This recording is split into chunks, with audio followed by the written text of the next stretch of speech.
तुमच्या विचाराशी पाईक राहून साहेब आम्ही काम करण्याचा प्रयत्न केला। राजकारणामध्ये काही बदल होत असतात, पण राजकारणामध्ये काही बदल होत असताना निलेश लंकेच्या हृदयाला माहिती आहे निलेश लंकेला किती दुःख झाले, किती गोष्टींना त्या ठिकाणी आव्हान संकट येत असताना आम्ही संकट पार करण्याची ताकद आहे। मी आगेच आहे, मी काय पीछे पडने वाला आदमी नाही।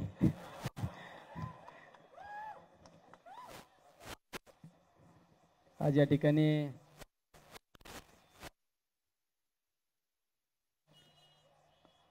पवार साहेबांच्या नावाने आपण ज्यावेळी देशावर कोविडची महामारी आली आणि त्या कोविडच्या महामारीमध्ये भाऊ भावाला विसरला, मुलं आईवडिलांना विसरले।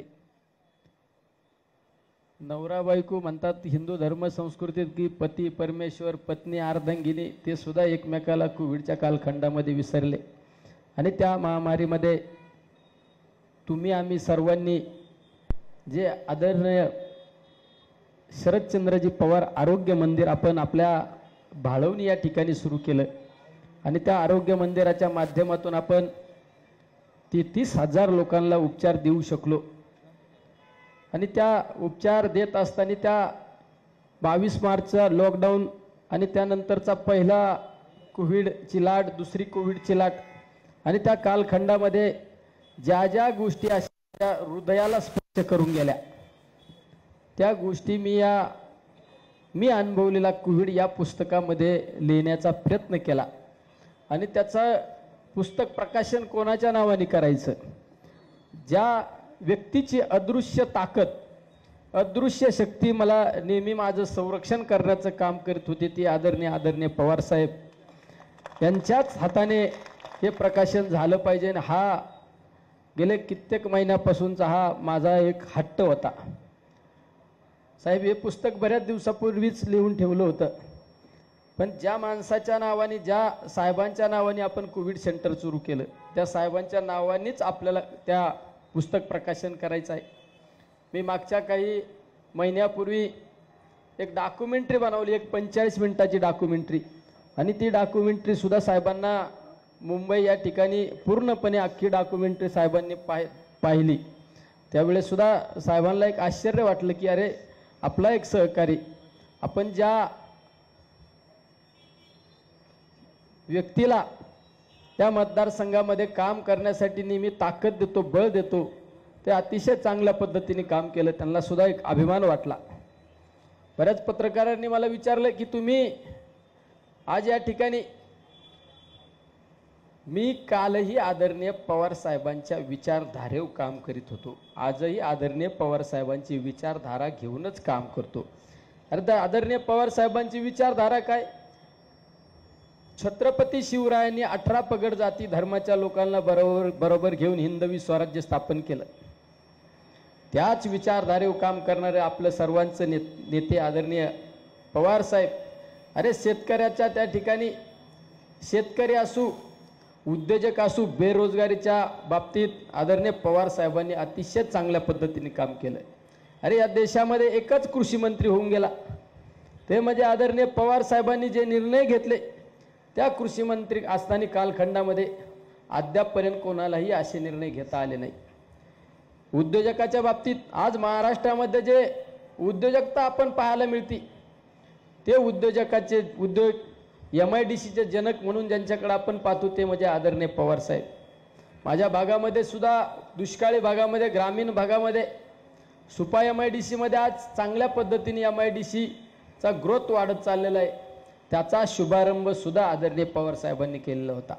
अनेक राज्यामधील पाण्याचे प्रश्न सोडवण्याचं काम आदरणीय पवार साहेबांनी केलेलं होतं। त्यामुळे त्या विचारधारेवरच काम करणारा माझ्यासारखा एक छोटासा कार्यकर्ता आहे। माझी 2019ची विधानसभेची निवडणूक मला आजही आठवती। दसऱ्याचा दिवस होता आणि दसऱ्याच्या दिवशी नारळ फोडायची सभा घ्यायची ठरलं। मी साहेबांना सांगितलं, मी हट्ट केला की मला नारळ फोडायचं ते म्हणजे फक्त साहेबांच्या हातानेच नारळ फोडायचा। साहेबांचं एवढं शेड्यूल पॅक होतं, पण साहेबांनी सांगितलं नाही, एका सर्वसामान्य कुटुंबातल्या माणसाला आपण त्या ठिकाणी विधानसभेची जबाबदारी विधानसभेसाठी लढण्यासाठी आपण त्या ठिकाणी त्याला पुढं केलं असेल तर त्यावेळेस आपण त्याचा नारळ फोडायला गेलं पाहिजे। आणि साहेबांची पहिली शुभारंभाची सभा, राज्यातली पहिली नारळ फोडण्याची विधानसभेच्या निवडणुकीचा नारळच आपल्या मतदारसंघामध्ये फुटला आणि आपण 62,000 मतांनी त्या ठिकाणी निवडून आलो। साहेब, आम्ही सुद्धा काम करीत असताना नेहमी प्रामाणिकता जपण्याचं काम केलं। राजकारणामध्ये काय कमवलं त्यापेक्षा मी साहेब हक्काने अधिकाराने सांगू शकतो, राजकारणामध्ये हे लाख मोलाचे माणसं साहेब मी कमवले आहे। आजही पण मी 2019च्या विधानसभेच्या निवडणुकीत माझा फॉर्म भरताना जे माझी प्रॉपर्टी त्या ठिकाणी नोट केलेली होती त्याची भर पडलेली नाही साहेब। मी आत्तापर्यंत मी या ठिकाणी परमेश्वराला स्मरून सांगतो, निलेश लंके आजपर्यंत स्वतःसाठी कधी जगला नाही। जे केलं ते सर्वसामान्य लोकांसाठी केलं, जे केलं ते सर्वसामान्य लोकांसाठी केलं। साहेब, मला 2,22,000 विधानसभेच्या आमदाराचं जे मानधन आहे ते सुद्धा आमच्या प्रतिष्ठानला त्या ठिकाणी वर्ग केलं जातं आणि त्या माध्यमातून 250 मुलांना शैक्षणिक मदत केली जाते। म्हणजे नेहमी प्रत्येकाचं, माझं आजही घर मला पाऊस आल्यानंतर गळतं पण मला माझ्या घराची चिंता नाही, मला माझ्या झोपडीतला माणूस चांगल्या घरात राहायला पाहिजे ही भावना माझी नेहमी असते। म्हणजे दुसऱ्याच्या दुःखात दुःख पाहणारा मनुष्य बी, दुसऱ्याच्या आनंदात आनंद पाहणारा मनुष्य। कोविडच्या कालखंडामध्ये साहेब तुम्ही सुद्धा मला फोनद्वारे माझी चौकशी केली, मला सांगितलं की तू सुरक्षित राहा। साहेब, माझ्यासमोर एकच टार्गेट होतं त्यावेळेस, मी वैष्णोदेवीला होतो, त्या पुस्तकामध्ये सगळं नमूद केलेलं आहे। 11 एप्रिलची तारीख होती आणि त्या दिवशी नगरमध्ये 42 डेड बॉड्या एका लाईनमध्ये जळत होत्या आणि मला रात्री 11:30 वाजता व्हिडिओ आला। अशोक गुले माझ्याबरोबर होते आणि आम्ही जम्मूच्या स्टेशनला एअरपोर्टच्या बाजूला एक रूम घेऊन थांबलो आणि ज्यावेळेस मोबाईलवर 42 डेड बॉड्या नगर शहरातल्या जळत असताना पाहिल्या, मी रात्रभर त्या ठिकाणी बसून राहिलो। माझे सहकारी विचारायचे काय भानगडे, का झोपलं नाही, काय नाही, बसलो। मला असं वाटलं मी कधी उडून जाईन आणि माझ्या लोकात जाईन आणि माझ्या लोकांना सुरक्षित ठेवीन। मी 11 एप्रिलला त्या ठिकाणी सकाळी निघलो, मुंबईला आलो आणि मुंबईला आमच्या सहकाऱ्यांना फोन केला की आपल्याला कोविड सेंटर सुरू करायचं आणि 14 एप्रिलला कोविड सेंटर आदरणीय शरदचंद्रजी पवार आरोग्य मंदिर या नावाने सुरू केलं साहेब। त्या दिवशी त्या सकाळी उठल्यानंतर मी आई वैष्णोदेवीच्या मातेचं दर्शन घेतलं, आई वडिलांचं दर्शन घेतलं आणि त्यांना स्मरून सांगितलं, मी माझ्या लोकांना त्या ठिकाणी सुरक्षित ठेवण्यासाठी मी आता मागे फिरणार नाही, माझा देह हा तुला अर्पण करतो, हा मी देवी मातेचं दर्शन घेऊन सांगितलं। आणि साहेब, त्या दिवसापासून मी 7 महिने आणि 5 दिवस मागे फिरलो नाही। कोविड सेंटरमध्ये झोपलो, 33,000 पैकी कमीत कमी 29-30,000 लोकांना गळा भेट दिली असेल। कारण मला माहित होतं मी जर एक पाऊल पुढे टाकला तर माझ्याबरोबर माझे सहकारी पाऊल टाकणार आहे। त्यावेळेस तर अशी भीती निर्माण झालेली होती, पण माझ्या मनात रोज एक चिंता असायची, माझं उद्या बरं वाईट झालं तरी चालेल पण माझ्याबरोबर 24 तास काम करणारा माझा जर सहकार्याला एखाद्याला जर काही दगापटका झाला तर मी हे दुःख आयुष्यभर विसरू शकत नाही। हे नेहमी एक दुःख काय मनात सल असायची, पण एक परमेश्वराची अदृश्य शक्ती, तुमच्यासारख्यांचे आशीर्वाद साहेब, त्या ठिकाणी आपण सुरक्षितपणे काम करू शकलो आणि अनेक लोकांना उपचार देऊ शकलो। त्या माध्यमातून आज आपण जे काम केलं त्याची राज्याने नव्हे देशाने दखल घेतली। म्हणजे नेहमी तुमच्या विचाराशी पाईक राहून साहेब आम्ही काम करण्याचा प्रयत्न केला। राजकारणामध्ये काही बदल होत असतात, पण राजकारणामध्ये काही बदल होत असताना निलेश लंकेच्या हृदयाला माहिती आहे निलेश लंकेला किती दुःख झाले, किती गोष्टींना त्या ठिकाणी आव्हान, संकट येत असताना आम्ही संकट पार करण्याची ताकद आहे। पण जीवाभावाच्या माणसाला जर आपल्याकडून जर दुःख होत असेल त्यावेळेस त्या माणसाला जेवढं दुःख होतं त्यापेक्षा 10 पटीने दुःख ह्या निलेश लंकेच्या हृदयात झालं। नेहमी एक चिंता असायची, अरे ह्या वयामध्ये साहेब एवढे धावपळ करतात, अरे त्या साहेबांसाठी आपण काहीतरी काम केलं पाहिजे, त्या साहेबांच्यासाठी काहीतरी केलं पाहिजे, धावून गेलं पाहिजे, ही भावना नेहमी त्या ठिकाणी कायम असायची। आज या ठिकाणी साहेब तुमच्या हाताने ह्या पुस्तकाचं आज प्रकाशन झालं, हा एक क्षण माझ्यासाठी आनंदाचा क्षण आहे। तुमची विचारधारा घेऊन आजही काम करतो, कालही काम करतो, तो उद्या पण तुमची विचारधारा घेऊनच या मतदारसंघामध्ये नाही राज्यामध्ये काम करण्याचा नेहमी साहेब प्रयत्न करीत। तुम्हाला साजेचं असं काम करण्याचा आम्ही नेहमी प्रयत्न करतो. आमच्यात सुद्धा कधी कधी एक आक्रमकपणा आहे. मी सुद्धा म्हणत असतो कधी कधी मला भायावर करायला नका लावू. पण त्यावेळेस क्षणात तुमच्यासारख्याचं त्या ठिकाणी आम्हाला फोटो दिसतो आणि आम्ही म्हणतो नाही साहेबांना पटत नाही, आता आपण थोडं थांबलं पाहिजे. म्हणजे कधी कधी आमच्यातला पण एक आक्रमकपणा जागा होतो. पण साहेबांना जे विचार पटत नाही ते विचार आम्ही नेहमी टाळण्याचा प्रयत्न करतो. म्हणजे साहेब सगळेजण या ठिकाणी आज इतक्या संख्येने उपस्थित, काय छोट्या मॅसेजवर एवढे लोक आज उपस्थित आहे. साहेब अमोल कोल्हे साहेबांनी सुद्धा मला शिवपुत्र संभाजी महाराजांच्या महानाट्यामध्ये मला त्या ठिकाणी इतकं साहेब सहकार्य केलं.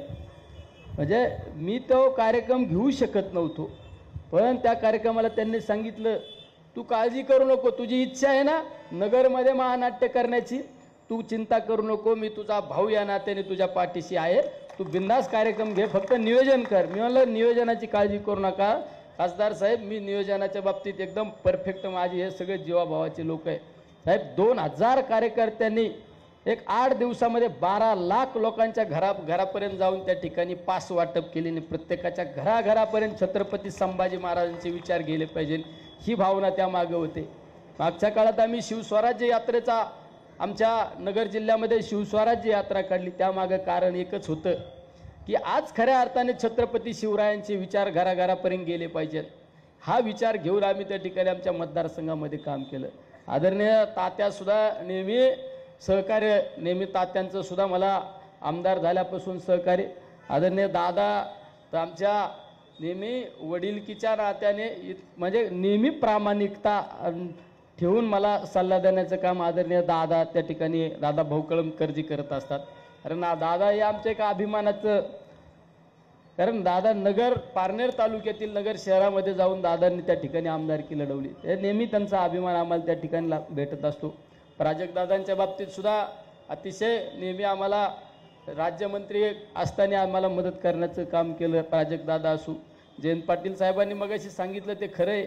मित्रांनो, जर ह्या काही घडामोडी झाल्या नसत्या तर मी जो तुम्हाला शब्द दिला होता की आपल्या मतदारसंघातील पाण्याचे जे प्रश्न ते सुटल्याशिवाय राहिले नसते. कारण जयंत पाटील साहेबांनी सगळ्या योजनांच्या बाबतीत माझ्यासाठी कोविडच्या कालखंडामध्ये सुद्धा या ठिकाणी एक मीटिंग अरेंज केलेली होती. त्यामुळं साहेब या पुढील काळातले जे आमचे काही प्रश्न आहेत ते प्रश्न सोडवण्यासाठी सुद्धा तुमच्या ताकदीची आम्हाला त्या ठिकाणी आवश्यकता आहे. त्या ठिकाणी आता आमच्या प्रताप काकांनी सुद्धा, काका म्हणजे एकदम स्पष्ट व्यक्तिमत्व, काकांचे नामचे एक 4-5 दिवसापूर्वी सुद्धा त्या ठिकाणी पाथर्डी या ठिकाणी एका कार्यक्रमाच्या निमित्ताने आम्ही अर्जुन भाऊच्या कार्यक्रमाला होतो. त्यावेळेस फक्त खालून एकच चर्चा, ही जोडी असल्यानंतर म्हणलं आम्ही दोघं जर बरोबर असलं ना तर या तालुक्याला याड लावल्याशिवाय आम्ही राहत नाही. म्हणलं प्रताप काका हे अशोक बापूंचं सुद्धा आम्हाला शिरूर आणि पारनेर हे एका बॉर्डरवर आहे. आमचे बरेच लोक बापूंचं त्या ठिकाणी नेहमी मार्गदर्शन घेण्याचं काम करतात. त्यामुळं बापूंचं सुद्धा आम्हाला नेहमी मार्गदर्शन लाभत असतं. आमचे राहुलदादासुद्धा एकदम डॅशिंग आमचं एक नेतृत्व आहे, श्रीगोंदा तालुक्यात काम करतं. हे सुद्धा नेहमी प्रत्येकाला धावून जाणारं आमचं हे राहुलदादासुद्धा नेहमी आम्हाला साथ देण्याचं काम करतात. असे अनेक सहकारी या ठिकाणी उपस्थित आहे. आमचे अण्णांचा तर मला कायम फोन असायचा. अंकुश अण्णांचा फोन आला का मला घामच फुटायचा. अंकुश आहे कुठे आहे तू आणि ये लवकर. अंकुश अण्णा काळजी करू नका, मी तुमच्याच पशी आहे. म्हणजे नेहमी आता अंकुश अण्णांचा मला सासुरवास कमी होईन जरा, हे का नाही तात्या.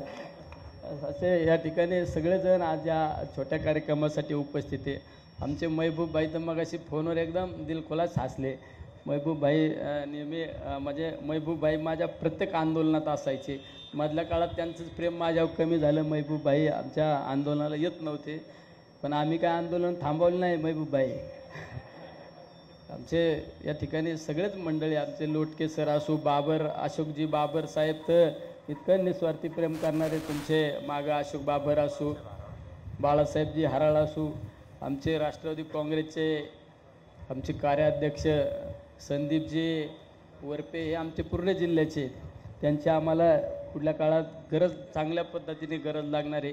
अरुण कडू साहेबसुद्धा म्हणजे एकदम मोजकच बोलणार पण एकदम हार्टच बोलणार असे कडू साहेब सुद्धा मागं तुमच्या उपस्थिती, आमचे डॉक्टर सेलचे अध्यक्ष, सगळेच मंडळी या ठिकाणी उपस्थित, आमचे पाथर्डीवरून बरेच मंडळी, गैंदार दादा असू या ठिकाणी उपस्थिती, वेगवेगळ्या तालुक्यातून कर्जतची काही मंडळी आले, आमचे नितीनराव वगैरे या ठिकाणी, कर्जत असू, शेवगाव असू. शेवगावच्या मित्रांनी तर मला काहीतरी पैसेच दिले.